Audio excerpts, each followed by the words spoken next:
Get your ghetto kid away from the decent families. Officer Bradley Thompson shoved Keisha Williams back from the swing set, his hand rough against her shoulder. Keisha stumbled but stayed upright. Thompson stepped into her face, towering over her. You heard me. Pack up and get out. His finger stabbed toward the parking lot like he was shooing away trash. Maya's swing stopped dead. Every parent in the playground turned to stare. Conversations died. A white mother pulled her daughter behind her, whispering urgently, Officer, what law am I breaking? Keisha kept her voice steady despite the humiliation burning in her chest. Thompson's hand slammed onto his radio. Dispatch, suspicious individuals harassing families at Riverside Park. Need immediate backup. He leaned closer to Keisha's face. You people always think you're entitled to everything. Maya slid off the swing, tears forming. Mommy, why is he being mean? Thompson smirked at the child's distress. Inside Keisha's purse, something metallic glinted through the zipper, completely unnoticed by the officer drunk on his own authority. Have you ever been humiliated by someone who had no idea who they were about to face? Riverside Community Park had been peaceful just 30 minutes earlier. Families scattered across manicured lawns, children's laughter echoing from the state-of-the-art playground equipment. This wasn't just any neighborhood park. Property values here started at $2 million, and the monthly homeowner fees could cover most people's rent. Keisha had arrived with Maya at 2:30 p.m., same as they did every Saturday. She'd moved to the area 6 months ago for work, a job she described simply as government consulting when other parents asked. The house she rented was modest by neighborhood standards, but the schools were excellent, and Maya deserved the best. Higher, Mommy! Push me higher! Maya had squealed from the swing, her braids flying as she pumped her legs. Keisha obliged, checking her phone briefly. 3 missed calls from work, but weekends were sacred time with Maya. Whatever crisis was brewing at the office could wait. Other families dotted the playground. The Hendersons with their twin boys, Sarah Lane helping her toddler down the slide. The Martinez family, no relation to Officer Martinez, setting up a picnic. Everyone knew each other from school pickup lines and neighborhood association meetings. Well, everyone except Keisha. She'd tried joining conversations, volunteering for fundraisers, attending the monthly safety meetings. Polite smiles, brief exchanges, but something always felt slightly off, like she was being evaluated, measured against an invisible standard she couldn't quite identify. The morning had started normally for Keisha. Coffee at 6 a.m., reviewing weekend case files at her kitchen table while Maya slept. The federal building downtown was only 20 minutes away, its imposing glass facade visible from her bedroom window. She'd made those early morning drives for 8 years, badge and service weapon secured in her nightstand drawer. Maya had helped pack their park bag, carefully selecting snacks and her favorite unicorn toy. Can we get ice cream after, Mommy? She'd asked the same question every Saturday. If you're good, Keisha had replied, the same answer every time. 20 minutes into their park visit, Maya had dropped her favorite toy, a small purple unicorn, near the picnic tables. As Keisha bent to retrieve it, she noticed the police patrol car pulling into the parking lot. Routine, she thought. The neighborhood association paid for extra patrols. Officer Bradley Thompson stepped out first. 4 years on the force, according to his file, though Keisha wouldn't learn that detail until much later. His service record showed a troubling pattern. 7 formal complaints in the past 18 months. All from minority residents. All dismissed or downgraded by his supervisor. His partner, Jennifer Martinez, followed reluctantly. She'd been trying to redirect Thompson's attention all morning, suggesting they focus on actual crime instead of what he called quality of life enforcement.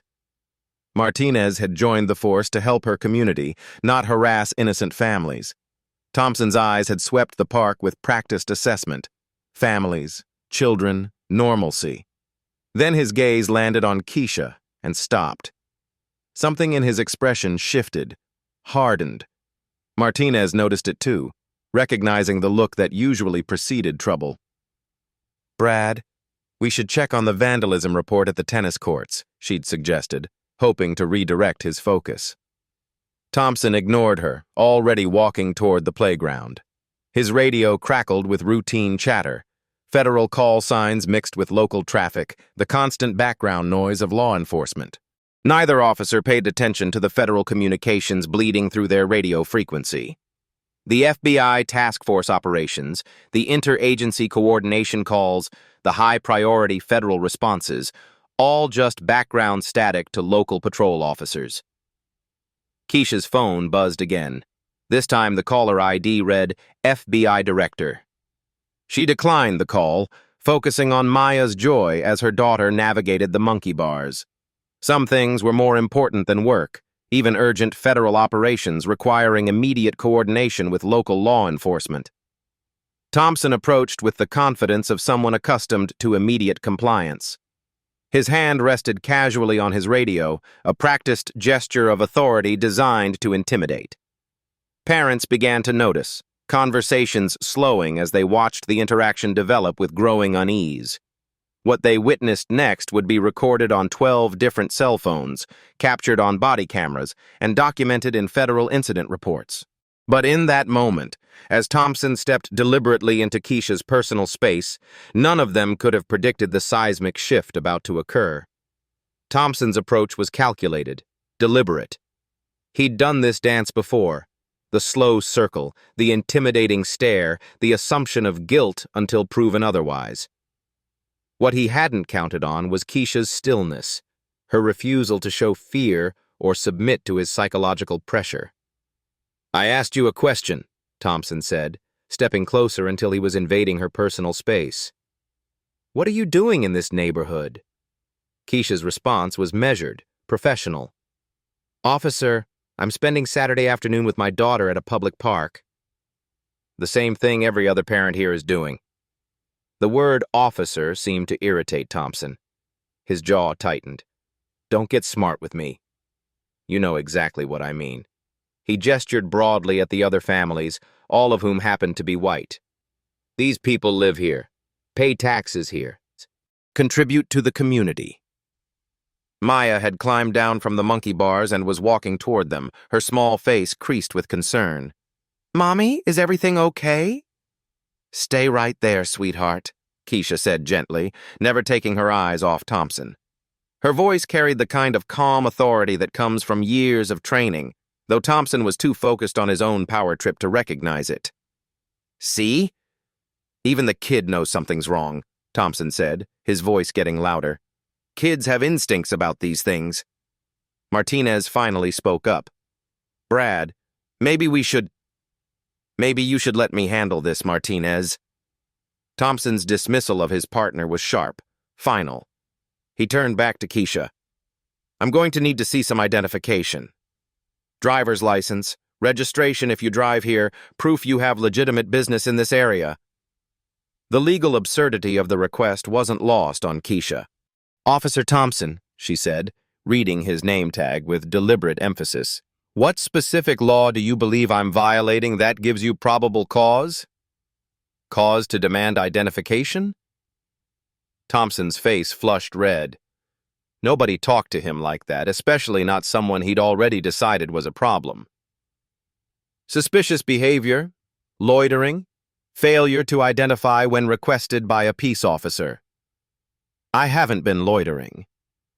I've been actively parenting my child at a public playground for less than an hour." Keisha's voice remained steady, but there was steel underneath.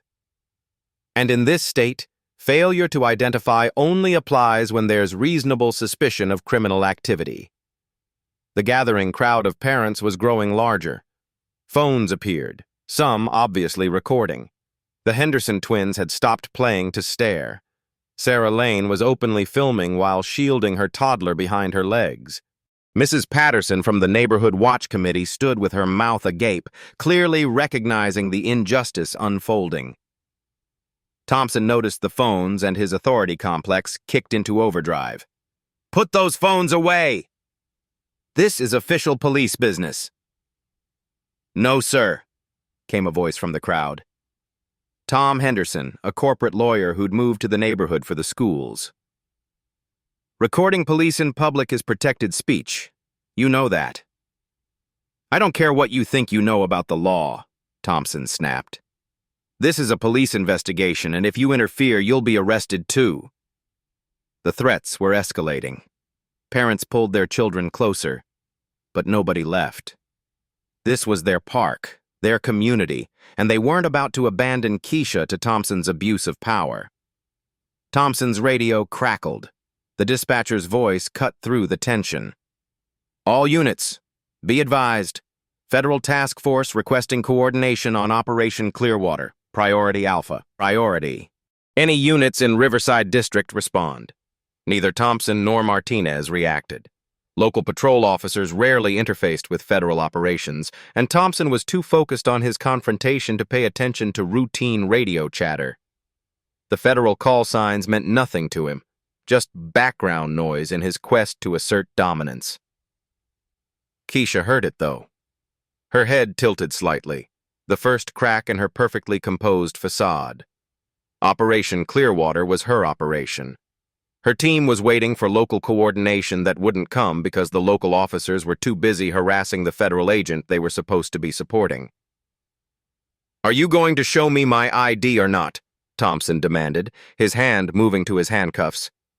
"Because I can do this the easy way or the hard way." "I'll comply with any lawful order," Keisha replied carefully. "But I'm asking you to articulate the specific reasonable suspicion that justifies this detention." "The specific suspicion is that you don't belong here, and you're acting suspicious by questioning my authority." Thompson was getting louder, more aggressive. Maya started crying softly, her small hands pressed against her ears. Martinez stepped forward, her conscience finally overriding her fear of Thompson's temper. "Brad, look, maybe we got a call wrong or—" "We didn't get any call, Martinez. I'm exercising my discretion to investigate suspicious activity." Thompson unclipped his handcuffs, the metallic sound sharp in the afternoon air. "Ma'am, turn around and place your hands on the patrol car." The crowd gasped collectively. Someone shouted, "She didn't do anything." Another voice, "This is harassment." A third parent called out, "I'm calling the police chief." "I am the police," Thompson roared back, his composure finally cracking completely. "And if any of you interfere with this arrest, you'll join her in the back of my patrol car." Keisha looked at her crying daughter, then at the dozen phones recording every moment. Her purse sat on the bench 3 feet away, FBI badge and credentials clearly visible to anyone who bothered to look inside the partially open zipper. The golden shield caught the afternoon sunlight intermittently, but Thompson wasn't looking. He was performing for an audience he wanted to intimidate. "Officer Thompson," Keisha said quietly, her voice carrying a warning that went completely over his head. "I strongly advise you to reconsider this course of action." "Are you threatening a police officer?" Thompson grabbed her arm roughly, his fingers digging into her bicep hard enough to leave marks. "That's it. You're under arrest for threatening a police officer, failure to identify, and resisting arrest." "I haven't resisted anything," Keisha pointed out, her professional training keeping her voice level even as her anger began to simmer beneath the surface. "You're resisting right now by arguing with me." Thompson's logic was circular, absurd, but backed by a badge and a gun. He forced Keisha's arm behind her back, reaching for his handcuffs with his free hand. Maya broke free from where she'd been standing and ran toward her mother. "Don't hurt my mommy!" Thompson roughly pushed the 8-year-old away. "Get back!" "This is police business." The crowd erupted. "He just pushed a child. Someone called his supervisor. This is insane." Martinez finally found her voice. "Brad, that's enough. You can't push children." But Thompson was beyond reason now, drunk on power and the thrill of absolute authority. He had the handcuffs out, was reaching for Keisha's other wrist, when something fell from her purse as it was jostled by the crowd's movement. The metallic click of handcuffs being opened echoed across the now silent playground. Maya's crying grew louder. The phones kept recording. And somewhere in the federal building 20 minutes away, Operation Clearwater waited for local support that would never come.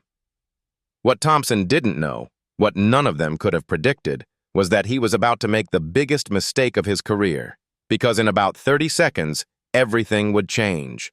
The handcuffs clicked into place around Keisha's left wrist with a sound that seemed to echo across the entire playground. Maya's screams pierced the afternoon air as she watched her mother being restrained like a common criminal.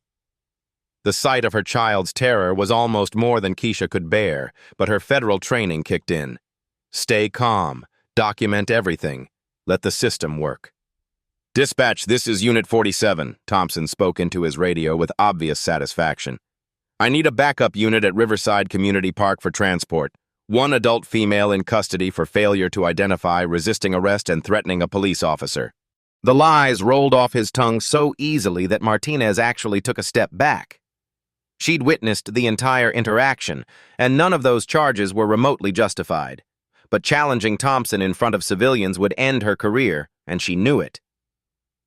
"Copy that, Unit 47. Unit 23 is en route. ETA 4 minutes, came the dispatcher's response.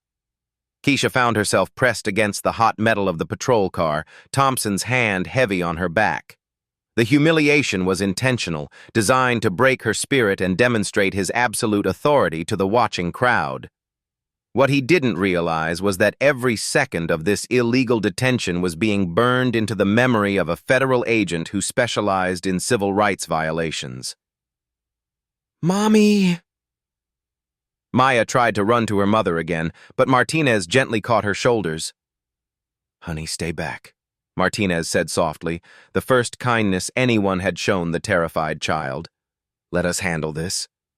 "But he's hurting my mommy!" Maya's voice cracked with confusion and fear. She didn't understand why the man in uniform was being mean, why nobody was helping, why her strong, brave mother was being treated like she'd done something wrong. Tom Henderson pushed through the crowd, his lawyer instincts overriding his natural caution. "Officer, I'm an attorney, and I'm witnessing what appears to be an unlawful arrest. This woman has committed no crime in my observation." Thompson barely glanced at him. "Sir, step back or you'll be charged with interfering with police business." "I'm not interfering. I'm observing, and I'm telling you that you have no legal basis for this arrest." "Are you a criminal defense attorney?" Thompson asked with a sneer. "Corporate law, but I know basic constitutional rights." "Then you know to shut up and let me do my job." Thompson turned his attention back to Keisha, beginning to search her pockets. "Do you have any weapons, drugs, or anything that might stick or poke me?" The question was standard protocol, but coming from Thompson, it felt like another layer of humiliation. "No, officer," Keisha replied quietly. Thompson's hands moved methodically through her pockets, finding only keys, a phone, and a small wallet. He tossed the items onto the hood of the patrol car with unnecessary force. The phone's screen cracked when it hit the metal. "Brad," Martinez said quietly, "maybe we should wait for backup and sort this out properly." "We are sorting it out properly." Thompson's confidence was absolute. "This is exactly how you handle people who think they can disrespect law enforcement." Unit 23 arrived with lights flashing, but no siren, not wanting to create more of a scene than already existed. Officers Kevin Walsh and Diana Torres stepped out, immediately assessing the situation. Both were veterans with over a decade of experience, and something about the scene didn't sit right with either of them. "What have we got, Thompson?"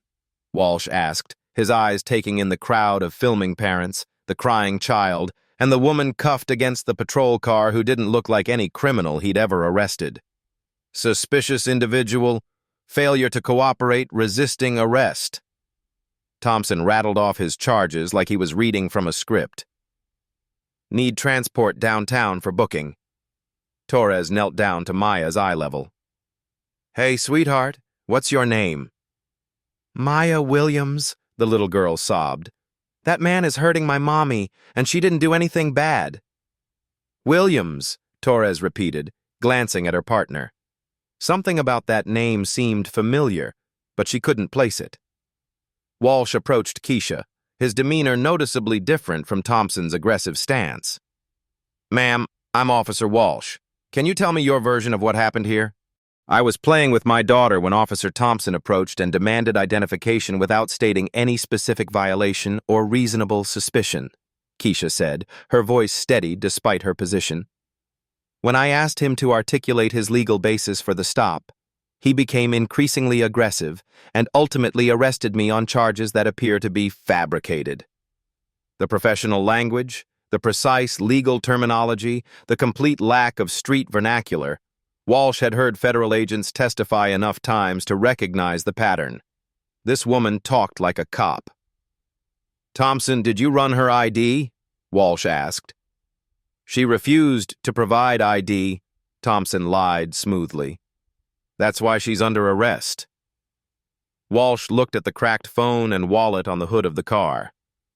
Looks like you've got her wallet right there. Thompson's jaw tightened. She didn't provide it voluntarily. Ma'am, what's your full name? Walsh asked Keisha directly. Keisha Marie Williams. Walsh walked to his patrol car and ran the name through the system. What came back made his blood run cold. No criminal history. No warrants. But there was a flag in the system. A federal flag that meant this person was law enforcement. Thompson, Walsh called out, his voice tight. We need to talk. Now. But Thompson was too busy playing to his audience, too drunk on the power rush of having a woman in handcuffs to pay attention to his colleague's growing concern. Meanwhile, Keisha's purse sat on the bench where she'd left it, the zipper still partially open.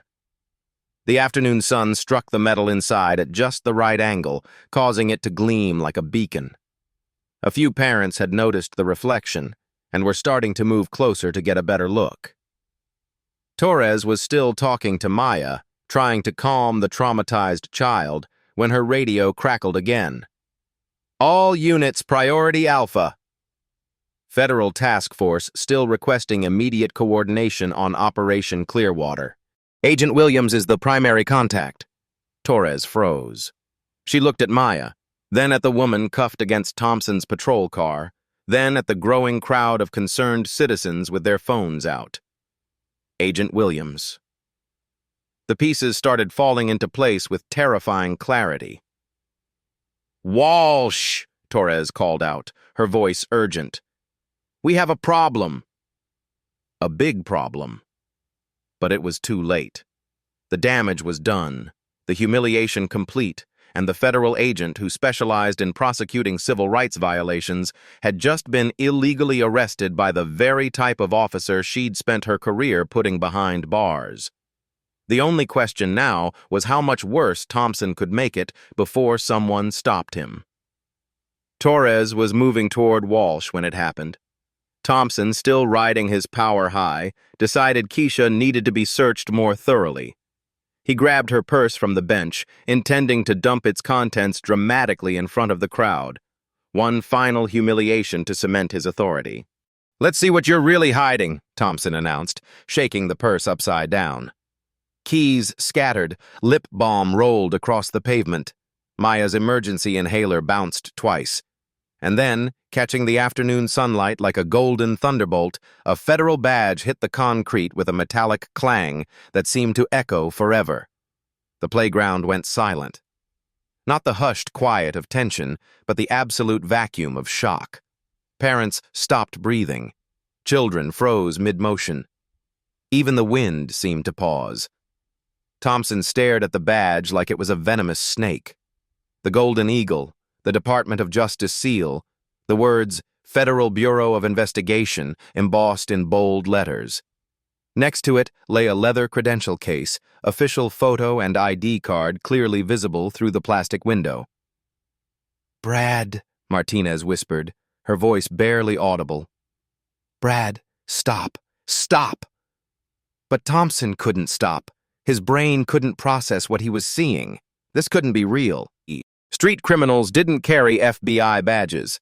Suspicious individuals in parks weren't federal agents. His entire worldview was crashing down in real time. Walsh saw it first. 23 years on the force had taught him to recognize disaster when it stared him in the face. "Thompson! Step away from her now!" The shout broke the spell. Parents began murmuring. Phones zoomed in. Children asked questions their parents couldn't answer.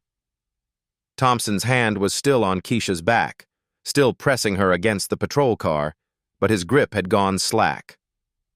Torres picked up the badge with shaking hands. Special Agent Keisha Marie Williams, Federal Bureau of Investigation. She read the words aloud like she was announcing a death sentence, because in many ways, she was. Thompson's career died at that moment. His pension, his reputation, his future, all of it evaporated faster than morning dew, but he still couldn't fully comprehend what was happening. That's not possible," he stammered. She doesn't look like... Like what, Officer Thompson?" Keisha's voice cut through his confusion like a blade. She turned slowly, the handcuff on her left wrist catching the light.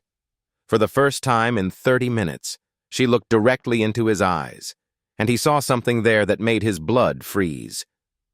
Federal authority. 8 years of it. The kind of power that could end careers, file criminal charges, and turn local police departments upside down with a single phone call. "Ma'am," Walsh said, his voice thick with the weight of impending catastrophe.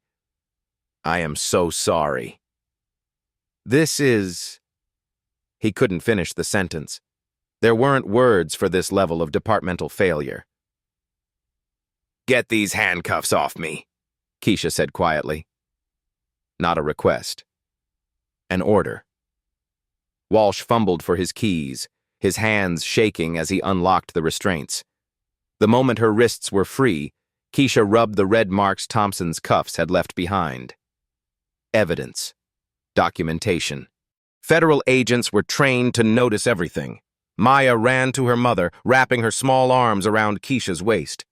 "Mommy, why did they hurt you?" Keisha knelt down, gathering her daughter close. "Sometimes, baby, people make very bad decisions, but it's going to be okay now." Thompson finally found his voice, though it came out as a croak. I didn't know. You didn't identify yourself." "I'm off duty," Keisha replied, standing back up with Maya still clinging to her. "I'm not required to identify myself. But you, Officer Thompson, are required to have reasonable suspicion before detaining anyone. You're required to have probable cause before arresting anyone. You're required to respect the constitutional rights of every citizen, regardless of their race." Each word hit Thompson like a physical blow. The crowd was pressing closer now, sensing the dramatic shift in power. Phones were recording everything, capturing the moment when institutional racism met federal accountability. "Federal Bureau of Investigation," Tom Henderson repeated, his lawyer brain already calculating the lawsuit potential. "Jesus Christ, Thompson, you arrested an FBI agent." Martinez stepped forward, her conscience finally overriding her career concerns. "Ma'am, I want you to know that I objected to his conduct. I tried to redirect him multiple times." Keisha studied Martinez for a long moment. "I heard you, Officer Martinez. Your attempts to de-escalate have been noted." Torres was on her radio, her voice urgent. "Dispatch, we need a supervisor at Riverside Park immediately. And contact the FBI field office. Tell them Agent Williams Tell them there's been an incident." "The FBI field office already knows there's an incident," Keisha said, picking up her cracked phone. "I've missed 17 calls in the last hour because I was being illegally detained." Thompson slumped against his patrol car, the full weight of his actions finally crashing down on him. An FBI agent. He'd handcuffed and humiliated a federal law enforcement officer in front of dozens of witnesses while cameras rolled. "This is bad," he whispered to himself. "This is really, really bad." Maya looked up at her mother with confusion still clouding her 8-year-old features. "Mommy, are you really FBI?" Keisha smiled down at her daughter, the first genuine smile she'd managed in the past hour. Yes, sweetheart. Mommy catches bad guys. Like him? Maya pointed at Thompson. The question hung in the air like smoke. Because the truth was, Thompson had just become exactly the kind of bad guy that Keisha Williams spent her career putting behind bars. Sometimes, baby, Keisha said softly. sometimes. The supervisor arrived within 8 minutes, though it felt like hours to Thompson. Sergeant Michael Ramirez had 22 years on the force and the kind of institutional memory that made him valuable during crises. He'd seen officers make career-ending mistakes before, but nothing quite like this. "What the hell happened here?" Ramirez demanded as he stepped out of his patrol car, surveying the scene with experienced eyes. Dozens of parents with phones out, a crying child, his officers standing around looking like they'd witnessed a murder, and a black woman holding what appeared to be federal credentials. Walsh met him in the patrol car. "Sarge, we have a situation." Thompson arrested an FBI agent. Ramirez stopped walking. "Say that again." "FBI Special Agent Keisha Williams. She was playing with her daughter at the park. Thompson approached her without cause, escalated the situation, and placed her under arrest for failure to identify and resisting arrest." "And she's actually FBI?" Walsh held up the badge and credentials. 8 years federal service, Civil Rights Division. The color drained from Ramirez's face. Civil Rights Division. The FBI agents who specialized in prosecuting law enforcement officers who violated constitutional rights. Thompson hadn't just arrested any federal agent. He'd arrested the worst possible federal agent. "Where's Thompson now?" "Over there, having what looks like a nervous breakdown." Ramirez approached Keisha, his demeanor respectful but professional. "Agent Williams, I'm Sergeant Ramirez. I supervise this district. First, let me apologize on behalf of the entire department for what you've experienced here today." Keisha studied him carefully. "Sergeant, your officer violated my 4th and 14th Amendment rights, falsely imprisoned me, committed assault and battery, and traumatized my 8-year-old daughter. An apology doesn't begin to address the scope of this incident." "You're absolutely right. I'm placing Officer Thompson on immediate administrative leave pending a full investigation. Internal Affairs will be contacted within the hour." "Internal Affairs?" Keisha's eyebrow raised. "Sergeant, this isn't just a policy violation. Your officer committed federal crimes, civil rights violations under Title 18, Section 242, false imprisonment, assault under color of authority." Maya tugged at her mother's hand. "Mommy, I'm scared." Keisha knelt down, her federal authority momentarily giving way to maternal instinct. "It's okay, baby. The bad part is over. These officers are going to make sure nothing like this happens again." Ramirez watched the interaction, recognizing the delicate balance Keisha was maintaining between her roles as victim, mother, and federal law enforcement officer. "Agent Williams, can you tell me exactly what happened from the beginning?" "Officer Thompson approached me without reasonable suspicion, demanded identification without legal justification, escalated the situation through verbal intimidation and physical aggression, ignored my questions about his legal authority, and ultimately arrested me on fabricated charges." Keisha's recitation was precise, clinical. The entire incident was witnessed by approximately 15 civilians and recorded on multiple devices. Torres approached with her notebook out. "Ma'am, would you be willing to provide a formal statement?" "I'll be filing my report directly with the FBI's Civil Rights Division and the Department of Justice Office of Inspector General," Keisha replied. "But yes, I'll cooperate with your internal investigation." By now, a small crowd had gathered around them. Parents who had initially been intimidated by Thompson's aggressive behavior were now openly discussing what they'd witnessed. The transformation was remarkable. Fear had given way to outrage, silence to vocal support for Keisha, and condemnation of Thompson's actions. "I saw the whole thing," declared Mrs. Patterson from the Neighborhood Watch Committee. That officer was completely out of line from the moment he approached her. There was no reason for any of this. "I've got it all on video," added Sarah Lane, holding up her phone. "From the very beginning when he told her she didn't belong here." "Same here," chimed in Tom Henderson. "Clear footage of everything, including the illegal search and the handcuffs." Ramirez realized he wasn't just dealing with an isolated incident anymore. This was a community relations disaster of epic proportions, captured on multiple devices and witnessed by some of the most influential residents in the district. These weren't street criminals or unreliable witnesses. These were lawyers, doctors, business owners, and active community members. Thompson finally found the courage to approach. His earlier bravado completely evaporated. "Agent Williams, I want to apologize. I didn't know."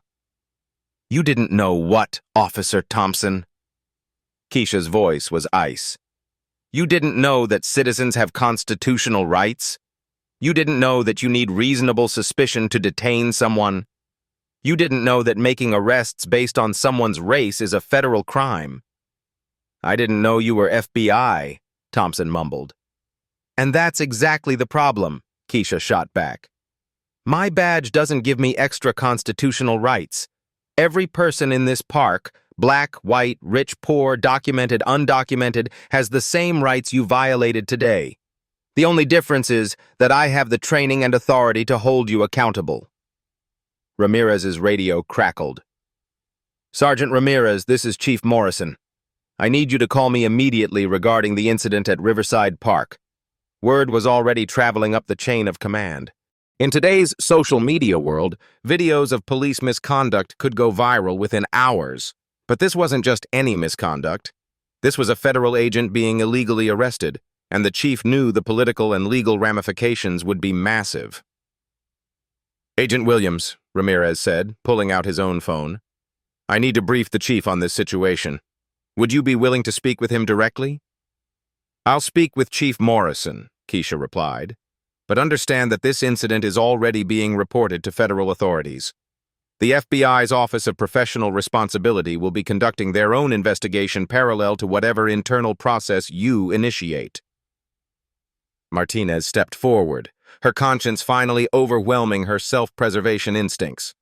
"Sergeant, I need to make a statement.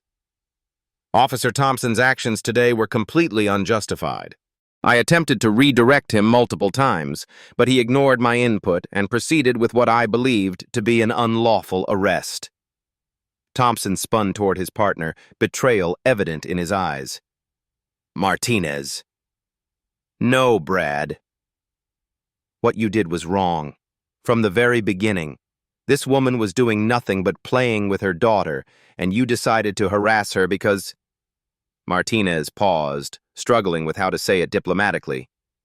"Because I'm black," Keisha finished for her. "Officer Martinez, I appreciate your honesty. Your attempts to de-escalate were noted and will be included in my report." The conversation was interrupted by the arrival of another patrol car. Detective Lieutenant Carol Stevenson from Internal Affairs had been contacted immediately after Ramirez's initial call to the chief. Stevenson was known throughout the department for her thorough investigations and her unwillingness to cover for problem officers. "Sergeant Ramirez," Stevenson said as she approached, "I understand we have a significant incident involving potential civil rights violations." "Detective Stevenson, this is FBI Special Agent Keisha Williams. She was illegally detained and arrested by Officer Thompson while off duty at this park with her daughter." Stevenson's expression grew grim as she reviewed the scene. The crowd of witnesses, the recording devices, the federal credentials. This was exactly the kind of case that could destroy careers and cost the city millions in litigation. "Agent Williams, I'm Detective Lieutenant Stevenson from Internal Affairs. I want you to know that this investigation will be conducted with complete transparency and accountability. Detective, I appreciate that, but you should understand that federal oversight will be involved regardless of your internal process. The Department of Justice takes civil rights violations by law enforcement very seriously, especially when the victim is a federal agent."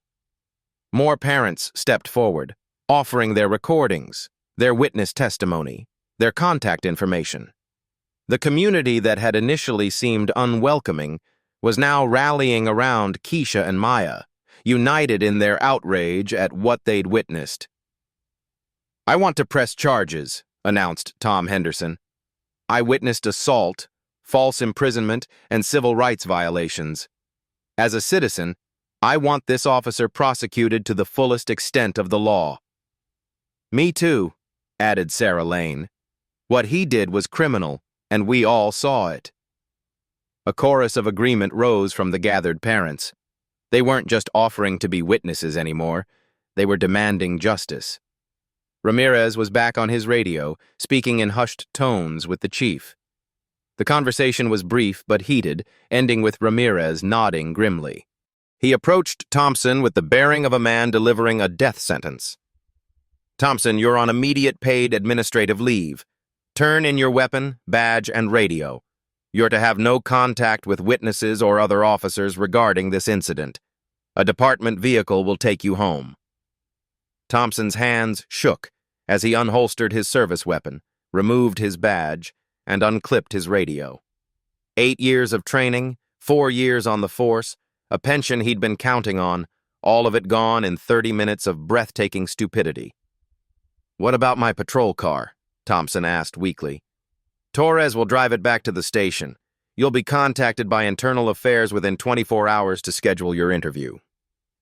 Detective Stevenson was already taking notes, documenting the scene and collecting witness information. "Agent Williams, I'll need to schedule a formal interview with you as soon as possible. Given your federal status and expertise in civil rights cases, I want to ensure we handle this properly." "Detective, I'll cooperate fully with your investigation. But I need you to understand that Officer Thompson's personnel file will likely become evidence in federal court. Any history of complaints, training deficiencies, or supervisory failures will be scrutinized." The weight of that statement settled over everyone present. This wasn't just about Thompson anymore. It was about the entire department's hiring, training, and supervision practices. Keisha watched Thompson's world collapse with professional detachment. She'd seen it before. Officers who thought their badge made them untouchable, right up until the moment accountability arrived. But this time felt different. This time, she was the victim instead of the investigator. "Agent Williams," Ramirez said, turning back to her, "is there anything else the department can do to address this situation?" Keisha looked around the park, at Maya, still clinging to her leg, at the parents who'd witnessed everything, at Martinez, who was clearly struggling with guilt by association, at Thompson, whose career was effectively over. "Sergeant, this isn't about one bad officer. This is about a system that allows officers like Thompson to operate without oversight until they make a mistake so egregious it can't be ignored. Your department needs comprehensive bias training, updated use of force policies, and civilian oversight, because the next victim might not be an FBI agent with the power to fight back." Maya looked up at her mother with wide eyes. "Mommy? Are you going to arrest the mean policeman?" Keisha smiled down at her daughter, the first genuine moment of warmth since this nightmare began. "No, sweetheart." "But I'm going to make sure he never hurts anyone else's family." As Thompson was led away to a patrol car for transport home, as Detective Stevenson continued documenting the scene, as the federal investigation machine began to turn, one thing was crystal clear. The consequences were just beginning. 3 weeks later, the conference room at police headquarters felt like a courtroom. The internal affairs investigation had concluded, the federal review was complete, and Chief Morrison sat at the head of a long table with the weight of institutional accountability pressing down on his shoulders. Detective Stevenson opened the thick file in front of her. "The investigation into Officer Bradley Thompson's conduct on September 13th has been completed. The findings are conclusive and damning." Keisha sat across from the panel, Maya beside her drawing quietly in a coloring book. She'd insisted on bringing her daughter to witness this moment, not for revenge, but for closure. Maya needed to see that the system could work, that bad actions had consequences. "Officer Thompson has been terminated from the police department effective immediately," Chief Morrison announced. Additionally, criminal charges have been filed by the District Attorney's Office for civil rights violations, false imprisonment, and assault under color of authority. Thompson's union representative, Robert Klein, shifted uncomfortably in his chair. "Chief, my client maintains that this was a case of mistaken judgment, not criminal intent." "Mr. Klein," Keisha interjected, her voice calm but firm, "your client told me I didn't belong in a public park because of my race, physically assaulted me, illegally searched my property, and arrested me without probable cause. That's not a mistaken judgment. That's a pattern of behavior that violates every principle of constitutional policing." Detective Stevenson continued reading from her report.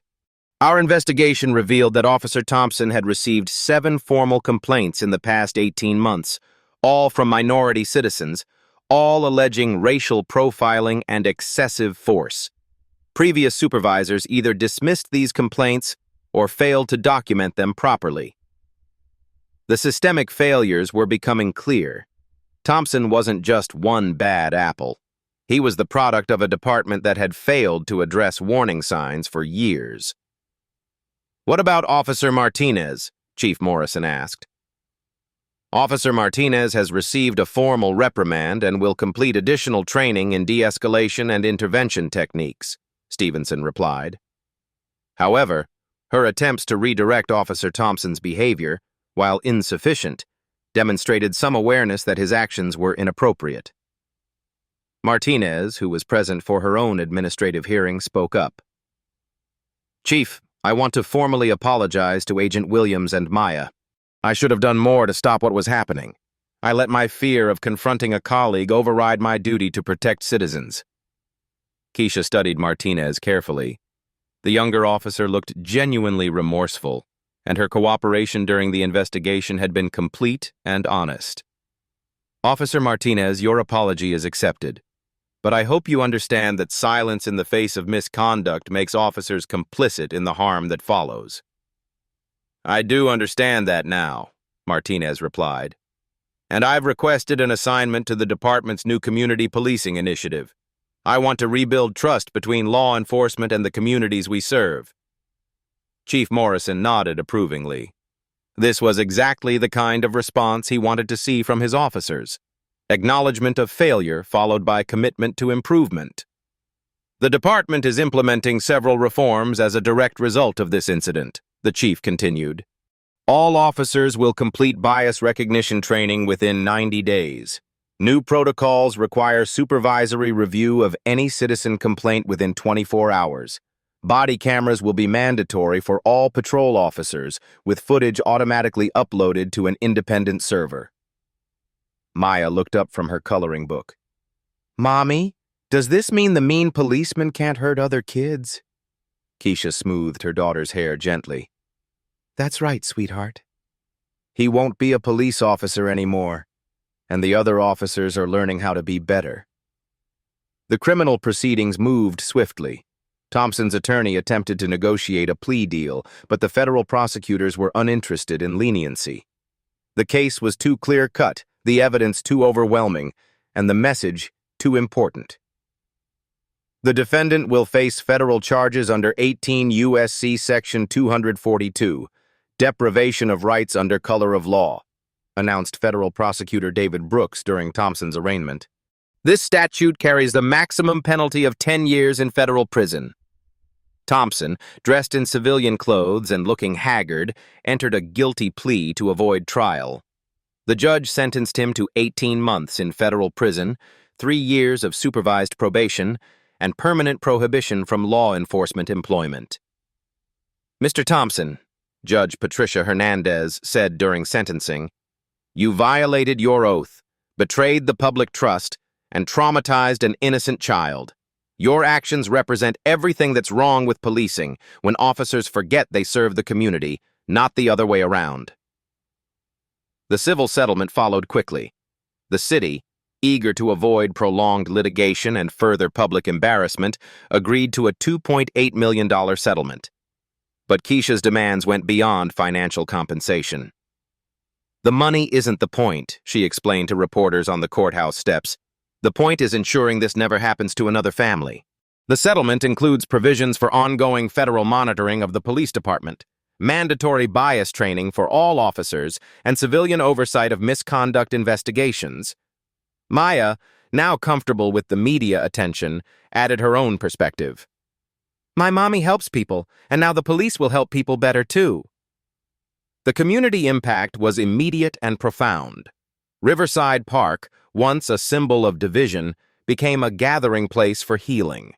Parents organized diversity workshops, children played together across racial lines, and the playground equipment Maya had been using when Thompson first approached became an informal memorial to the power of standing up for what's right. Officer Martinez, true to her word, became a leader in the department's reform efforts. She partnered with community organizations, attended neighborhood meetings, and worked to rebuild the trust that officers like Thompson had destroyed. Agent Williams changed my understanding of what it means to serve and protect, Martinez said during a community forum 6 months later. Real service means protecting everyone's rights, especially when it's difficult or uncomfortable. The federal monitoring continued for 2 years, with Department of Justice observers reviewing every use of force incident, every citizen complaint, and every training session. The department's culture slowly but measurably improved. Thompson served his full sentence without incident. Upon release, he moved to another state and found work in construction. He never applied for law enforcement employment again. Sometimes the system works, Keisha reflected during an interview on the first anniversary of the incident. But only when people demand accountability and refuse to accept injustice as normal. Maya, now 9 years old and more confident than ever, had her own wisdom to share. Bad people should have consequences, but good people should get second chances to be better. The playground at Riverside Park installed a small plaque near the swing set where Maya had been playing that Saturday afternoon.